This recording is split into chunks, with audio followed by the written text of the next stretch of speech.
Hi friends, Bhushan GS classes में आपका स्वागत है। हमारा टॉपिक चल रहा है मध्यकालीन भारत का मुगल वंश। मुगल वंश में अभी तक हमने देखा अकबर के बारे में। अकबर का किस तरह से राज्याभिषेक होता है। राज्याभिषेक होने के बाद वह बैरम खां के नेतृत्व में काम करते हैं। उसके बाद आगे चल कर पेटीकोट शासन का अंत करते हैं और अपना साम्राज्य स्वयं अपने हाथ में लेते हैं। उसके बाद वह अपने साम्राज्य का विस्तार किस तरह से करते हैं, यहाँ तक हमने पिछले वीडियो में देख लिया है। तो कृपया अगर आप उस वीडियो को ना देखे हो तो पहले उसे देखिए, क्योंकि उस पार्ट को अगर नहीं देखेंगे तो ये पार्ट अधूरा है उसके बिना। तो देखते हैं हम। प्रमुख वर्ष 1542 में अकबर का जन्म होता है राजा बीरसाल के महल में, अमरकोट में, जो एक राजपूत के थे वो उनके महल में जन्म होता है अकबर का। उसके बाद 1556 में 14 वर्ष के बाद उसका राज्याभिषेक होता है हुमायूं की मृत्यु के बाद। 1560 में बैरम खां का पतन होता है। बैरम खां जो थे, जिसे अकबर प्यार से खान बाबा के नाम से भी पुकारता था। 1556 से लेकर 1560 के बीच में 4 साल वह बैरम खां के नेतृत्व में शासन कर रहा था। 1560 में बैरम खां के जाने के बाद फिर आता है पेटीकोट शासन, जो आप लोग ने पिछले वीडियो में देखा था। उसका भी जो खात्मा होता है 1562 में, लेकिन वह 1564 तक जाकर समाप्त हो जाता है। हम देखते हैं 1562 में दास प्रथा का अंत। दास प्रथा का अंत किसने किया था? तो अकबर ने किया था। दास होते क्या थे? जैसे मान लीजिए एक राजा किसी प्रांत पर आक्रमण करता है और आक्रमण करने के बाद वहाँ की जितनी जनता होती थी उनको अपने कब्जे में करने के बाद उन्हें दास बनाकर अपने यहाँ लेकर जाता था। तो दास उनको क्या होता था, दास का जैसे मेला भी लगता था, उसमें दास बिकते भी थे। सल्तनत काल में देखा भी गया था कि जिस शासक के पास जितने भी दास हुआ करते थे वह उतना बड़ा माना जाता था। आगे देखिए 1563 में तीर्थ यात्रा कर समाप्ति। अकबर एक ऐसा शासक था जिसने तीर्थ यात्रा कर की समाप्ति कर दी। ये तीर्थ यात्रा कर होती क्या थी कि जैसे मान लीजिए आप किसी तीर्थ यात्रा पर जा रहे हैं तो उसमें आपको कर देना पड़ता था।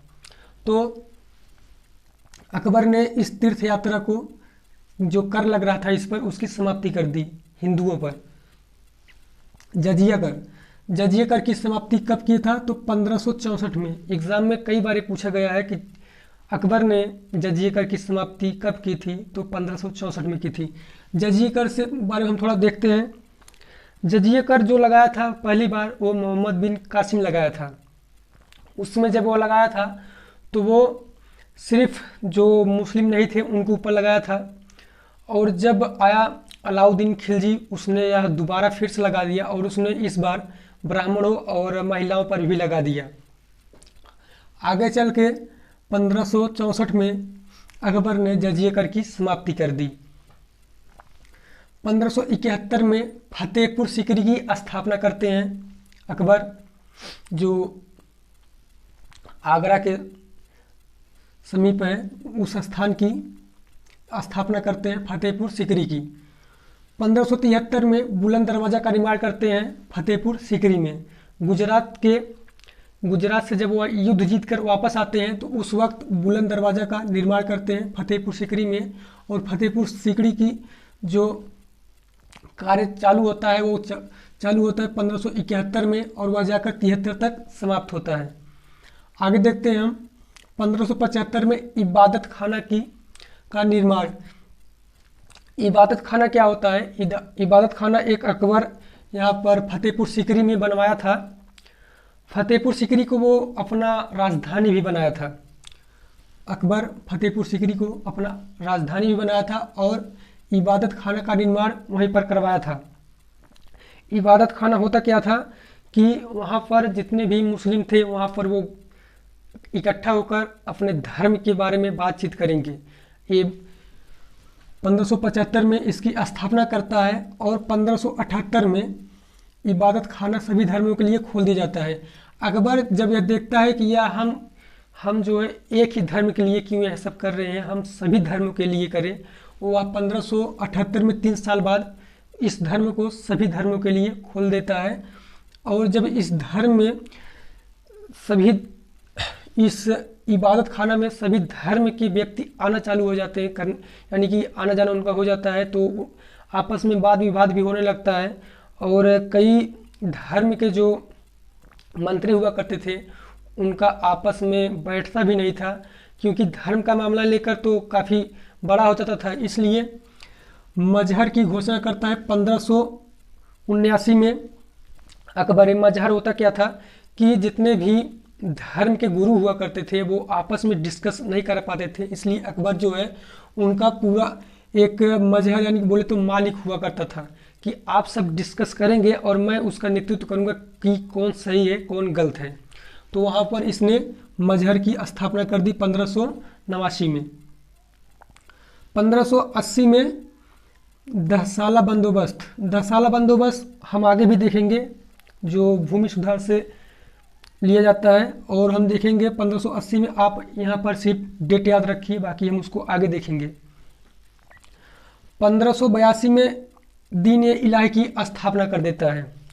1589 में जब यह 1578 में जब यह इबादत खाना धर्म सभी के लिए खोल दिया जाता है, तो वहाँ पर काफ़ी बात होने के बाद बहुत सारे हिंदू मुस्लिम बाकी अन्य जितने धर्म वाले थे सब आना जाना बंद कर दिए। और यह जब देखता है 1582 में अकबर, तो वह एक धर्म की स्थापना करता है जिसे दीन ए इलाही के नाम से संबोधित किया जाता है। इस धर्म में सिर्फ एक ही व्यक्ति जो इस धर्म को मानता है। इस धर्म का मतलब क्या होता है कि जो व्यक्ति सभी धर्मों को मानेगा वह इस धर्म में आ सकता है, तो वो दीन ए इलाही था। तो बीरबल एक ऐसा व्यक्ति था जिसने इस धर्म को माना था, और एग्जाम में पूछा भी जाता है कि दीन ए इलाही धर्म मानने वाला व्यक्ति कौन था, तो वो बीरबल था। आगे देखते हैं हम इलाही संवत की शुरुआत। ये जो इलाही संवत है एक कैलेंडर बनाया था अकबर। इसकी शुरुआत करता है 1583 में, और 1585 में लाहौर अकबर ने किया था बुलंद दरवाज़ा का निर्माण, और दिल्ली हुमायूं मकबरा या दिल्ली में बनवाया था अकबर ने अपने पिता के नाम से, दिल्ली हुमायूं का मकबरा। आगे देखते हैं प्रमुख सुधार उसके जो थे। मनसबदारी व्यवस्था। ये मनसबदारी व्यवस्था क्या थी कि अकबर अपने जो सेना हुआ करते थे उनको कई गुटों में बांट दिया करता था, और उनको एक दो पार्टों में बांटा था। एक था हमारा जाति,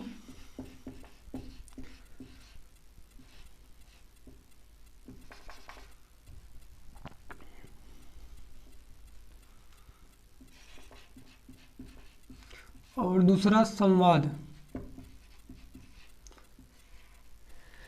जाति में होता क्या था कि इस जाति में जितने इस मनसबदारी के तहत बांटे जाते थे जो सेना, उसमें मेन हुआ करता था, उसके पास जैसे मान लीजिए कई सारे घोड़े होते थे, तो वो ज़्यादा मनसबदारी में यानी ज़्यादा अपने जातियों में लगाता था। और ये अकबर इसलिए बांटा था इस तरह से कि अगर कभी भी आक्रमण करना हुआ दूसरे प्रांत में या फिर दूसरे राजा से आक्रमण करना हुआ, तो वह उस समय इन सभी को अपने पास बुला लेता था सहयोगी के लिए, और बाद में वापस भेज देता था। आगे देखते हैं घोड़ा दागने की प्रथा अकबर ने अपनाया। जिस तरह से हमने देखा था अभी अलाउद्दीन खिलजी ने यह प्रथा अपनाई थी, घोड़े दागने की प्रथा और हुलिये लिखने की प्रथा अलाउद्दीन खिलजी ने किया था। उसी तरह से अकबर ने भी अलाउद्दीन की तरह घोड़े दागने की प्रथा और हुलिये लिखने की प्रथा को अपनाता है। आइए उसके आगे देखते हैं हम समाज के बारे में, उसके समाज सुधार में यानी समाज के बारे में उसके क्या विचार थे। दास प्रथा का अंत करता है। अंत तो नहीं हो पाता है, इस पर प्रतिबंध लगा देता है, लेकिन अंत होता है वो ब्रिटिशों के राज्य में समय में होता है, ब्रिटिशों के समय में होता है। और बहुविवाह पर रोक, इस पर रोक लगा देता है बहुविवाह पर कि एक व्यक्ति सिर्फ एक ही विवाह करेगा, वो एक से ज़्यादा विवाह नहीं कर सकता। लेकिन अकबर ने स्वयं कई शादियाँ की थी। विधवा विवाह पर प्रोत्साहन, यह जो था विधवाओं पर यानी कि जो विधवा औरत थी उनसे विवाह करने पर पुरुषों को बहुत ज़्यादा प्रोत्साहन करता था कि आप सब विधवाओं से शादी करिए। और बाल विवाह पर रोक, इसका मानना था कि मेल जो यानी कि पुरुष होते हैं, पुरुष का उम्र 16 साल और फीमेल लड़की का उम्र जो होना चाहिए वो 14 साल, इससे नीचे की एज के होते हैं जो, उनसे हम शादी नहीं कर सकते। सती प्रथा पर रोक, सती प्रथा पर यह रोक लगाता है, जो हिंदू में होता है सती प्रथा हुआ करता था, उस पर भी यह रोक लगाया था। अंतरजातीय विवाह को प्रोत्साहन, यानी कि अंतरजातीय विवाह प्रोत्साहन दिया करता था कि आप किसी भी कास्ट से हो, आप किसी भी कास्ट में शादी कर सकते हैं। वैश्यालय को इसने शैतानपुरी के नाम से संबोधित किया था। वैश्यालय को इसने अपने समाज से दूर बनवाया, यानी कि अपने समाज से दूर स्थापित कर दिया और उस स्थान को शैतानीपुरी नाम दे दिया, ताकि कोई व्यक्ति वहाँ पर जाने से पहले यह सोचे कि उसका नाम क्या है, शैतानीपुरी, तो वहाँ पर वह जाने से एक बार दबेगा कि हम नहीं जाएंगे। आगे देखते हैं भूमि सुधार। भूमि सुधार में जब्ती प्रणाली या दहसाला प्रणाली बंदोबस्त। दहसाला बंदोबस्त क्या था कि अकबर ने एक नीति अपनाई। उस नीति के तहत वह 10 सालों में, जैसे मान लीजिए कोई किसान, अगर मान लीजिए किसान वहाँ के किसान अपने यहाँ 10 साल तक वह खेती करेंगे, 10 साल के बाद वह देखेगा कि कितने परसेंट या जो अनाज उपजा है उसका जो है 1/3 भाग, 1/3 भाग अपने पास ले लेगा, 1/3 भाग उनको दे देगा, बाकी 1 भाग वह अपने पास रख लेगा। यह 10 सालों में एक बार किया करता था। इससे जनता भी बहुत खुश थी और प्रजा भी खुश थी। आगे देखते हैं टोडरमल व्यवस्था। टोडरमल व्यवस्था क्या थी? अकबर एक ऐसा शासक था जो अपना भेष बदल कर जनता के बीच में घूमने चला जाता था। वह यह जानने के लिए जाता था कि जनता हमारे बारे में क्या सोच रही है, और वह उसे यह पता लगता है कि जनता हमारे राज्य में हमसे खुश नहीं है हमारे समय में, और वह बुलाता है किसको? टोडरमल को, जो उस समय नवरत्नों में एक थे, गिने जाते थे। उनको बुलाता है और उनसे यह सारी बात बताता है कि आप इसका उपाय निकालिए कि जनता हमसे खुश क्यों नहीं है। तो टोडरमल वहाँ पर बताते हैं कि बात यह है कि हमारे जो हमारे जो उथन काम कर रहे हैं,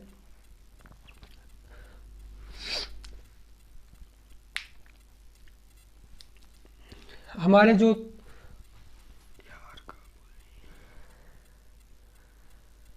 जो काम करने वाले हैं, जैसे मान लीजिए जो सेनापति है, सेना नायक है, जो लोग काम कर रहे हैं, वो लोग जैसे मान लीजिए अभी 10 साल कोई किसी का हो गया 10 साल काम करते, किसी का भी ज्वाइन हुआ है, तो सभी का सैलरी जो है, जैसे मान लीजिए उसका जो स्टार्टिंग हुआ था 10 रुपये से, और आज भी उसका 10 ही रुपये है, तो सामान का जो रेट है वो प्रतिदिन बढ़ रहा है। इस तरह से कैसे, यानी कि जनता का जो मेन उनका नाराज़गी है यहीं से है। तो अकबर बोलता है कि इसको आप सुधारिए। तो टोडरमल करते क्या है कि वह जनता को यह बताते हैं कि हम प्रति 10 साल में इसका पूरा ब्यौरा निकालेंगे कि किस सेना ने कितने कार्य किए, अच्छे कार्य किए, और किस सेना ने कितने अच्छे कार्य नहीं किए। उस पर हम उनको प्रमोशन भी करेंगे और हर 10 साल पे उनका सैलरी भी बढ़ेगा। आगे देखते हैं हम चित्रकला पर उसके क्या विचार थे। चित्रकला में वह अपने जो 2 व्यक्ति रखे थे, एक का नाम अब्दुल समद था और दूसरे का नाम सदवंत एवं सदावन था। आगे देखते हैं हम संगीतकार, जो उसके महल में थे 4 संगीतकार, जो मेन तानसेन काफ़ी अच्छे से संगीतकार थे, और दूसरे जो बैजू बाबरा और बाज बहादुर बाबा रामदास। आगे देखते हैं हम नवरत्नों के बारे में।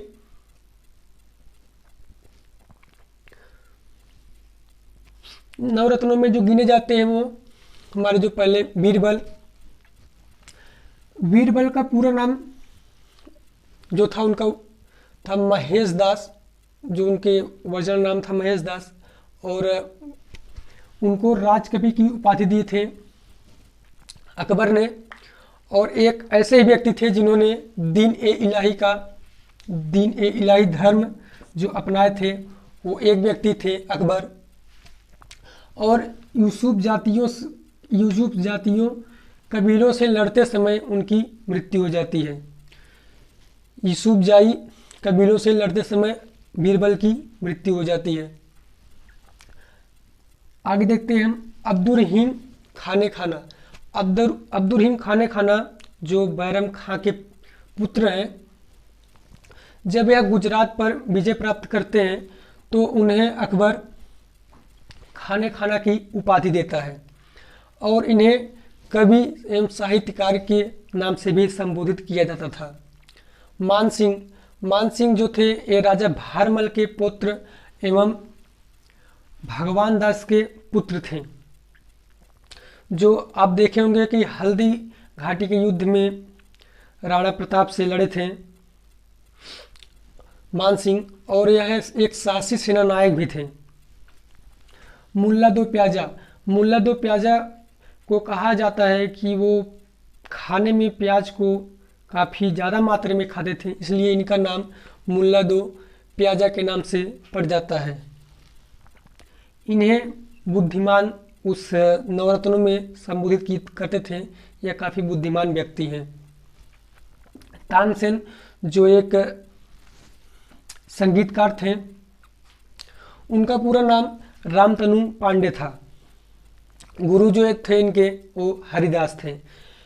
तानसेन बताते थे कि हमारे जो गुरु हैं हरिदास, वो हमसे भी अच्छा गाते हैं। तो यह जब बात अकबर पता पाता है तो वह कहता है कि ठीक है, अपने गुरु को बुलाइए, उनको गाना पड़ेगा।